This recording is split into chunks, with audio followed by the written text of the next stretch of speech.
आपण बघणार आहोत CTET सोशल सायन्सवर काही महत्त्वपूर्ण प्रश्न उत्तरे. चला व्हिडिओला सुरुवात करूया. प्रश्न 1, इतिहास शिकवण्याची सर्वोत्तम पद्धत कोणती असते? तर मित्रांनो, इतिहास शिकवण्याची सर्वात उत्तम पद्धत असते क्रियाशील पद्धत. ऑप्शन सी हा आपला बरोबर आहे. पुढे बघूया.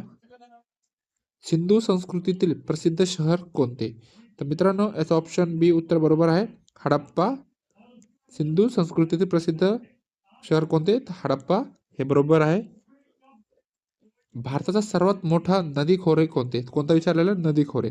भारतात सर्वात मोठा नदी खोरे कोणते? तर गंगा. गंगा नदी ही भारतातील सर्वात मोठी नदी खोरे आहे. लोकशाही शासनाचे मुख्य वैशिष्ट्य कोणती आहे? तर लोकशाही शासनाचे मुख्य वैशिष्ट्य आहे जनतेचा सहभाग. ऑप्शन सी हे बरोबर उत्तर आहे मित्रांनो. बालक केंद्रित शिक्षणाचा पुरस्कार कोणी केला? IMP प्रश्न आहे मित्रांनो, लक्षात राहू द्या. बालक केंद्रित शिक्षणाचा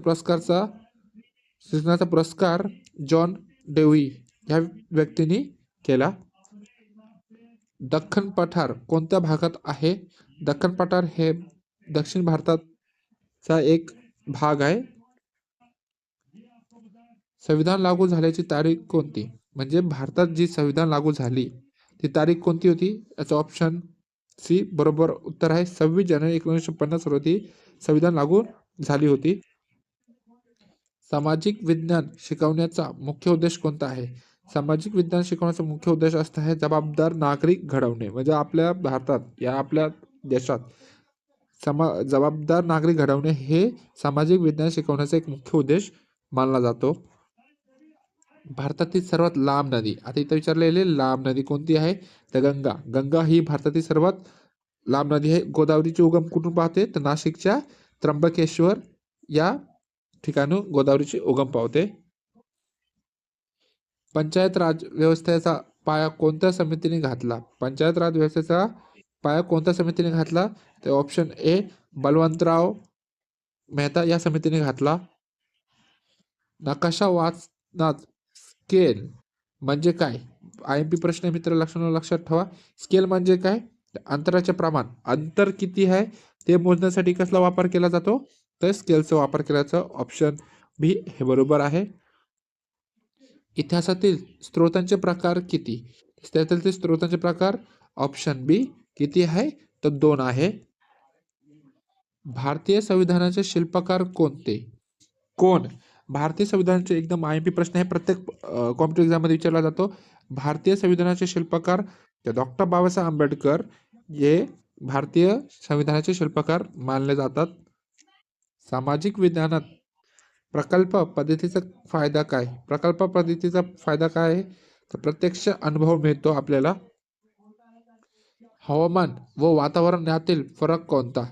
हवामान व वातावरण याच्यातील फरक कालावधी. ऑप्शन ए हा बरोबर उत्तर आहे. मूलभूत हक्क किती आहे? तर मूलभूत हक्क 6 आहे. ऑप्शन बी आपला बरोबर आहे. सामाजिक विज्ञानात चर्चा पद्धत कधी वापरावी? तर मूल्य शिक्षण यावेळी वापरावे. भारतातील सर्वात उंच शिखर विचारलेलं आहे, मोस्ट IMP प्रश्न विचार मित्रांनो. भारतातील सर्वात उंच शिखर कोणते? तर कांचनगंगा ही भारतातील सर्वात उंच शिखर आहे. राज्याचे प्रमुख कोण असतात? तर राज्यपाल हे राज्याचे प्रमुख असतात. आणि प्रश्न मित्रांनो, अजून एक प्रश्न विचारला जातो की भारताचा या देशाचा पहिला नागरिक कोण असतो? तो राष्ट्रपती तो असतो. राज्याचा कोण असतो? मुख्यमंत्री. भूगोल शिकवताना सर्वात उपयुक्त साधन कोणते? तर नकाशा. मित्रांनो, आपल्याला माहिती आहे भूगोल शिकवताना सर्वात उपयुक्त पडतो आपल्याला नकाशा. ऑप्शन बी हे बरोबर आहे. कारण की नकाशाने आपल्याला कळतं की हे समजा आपला नकाशा आहे, आपल्याला कळतं की कोणतं राज्य कुठे आहे, कोणते पठार कुठे आहे, कोणते नद्या कुठे आहे, कोणता देश कुठे आहे. जसं आपण बघतो की आपला भारताचा नकाशा आपला असा काहीतरी समथिंग आहे. याचा खालच्या भागला आपण बघतो की दक्षिण भाग आहे, वरती उत्तरेचा भाग आहे, इकडं पश्चिमेचा भाग आहे, इकडं पूर्वेचा भाग आहे. तर आपल्याला कळतं की भूगोल शिकवताना सर्वात उपयुक्त साधन असते तर आपल्यासाठी नकाशा असतो. मौर्य साम्राज्याचा महान राजा कोण होता? तर मौर्य साम्राज्याचा महाराजा अशोक. हा ऑप्शन सी हा बरोबर आहे. अशोक मौर्य साम्राज्याचा महान राजा होऊन गेला. नागरिक तत्व म्हणजे काय? नागरिक तत्व म्हणजे राज्याशी नाते. जेव्हा आपल्याला नागरिकत्व भेटतो आपण त्या राज्याचं नातं जुळतो आपल्याला, आपण त्या राज्याचे हो असतो.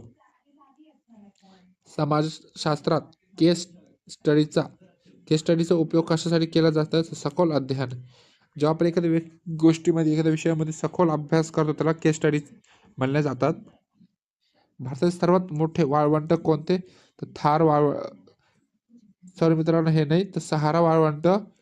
भारतात सर्वात मोठे वाळवंट कोणते? तर सहारा वाळवंट हे आहे. इतिहासातील कालरेषा वापरण्याचा फायदा काय? इतिहासातील कालरेषा वापरण्याचा फायदा काय? तर घटनाक्रम समजणे हे कालरेषेचा फायदा आहे. ग्रामसभेचा प्रमुख कोण? तर ग्रामसभेचा प्रमुख कोण असतो? तर सरपंच असतो. जिल्हाधिकारी कोण असतो? तो जिल्ह्याचा अधिकारी असतो. सामाजिक विज्ञानात मूल्य शिक्षण कसं देता येते? सामाजिक विज्ञानात मूल्य शिक्षण कसं देता येते? तर ऑप्शन बी उदाहरणाने. बरोबर आहे ऑप्शन बी आपलं. उदाहरणाने आपल्याला विज्ञान मूल्य शिक्षण देता येतो. भारतातील हवामान कोणत्या प्रकारे आहेत? तर उष्णकटिबंधीय मान्सून या प्रकारात भारतातील हवामान आहेत.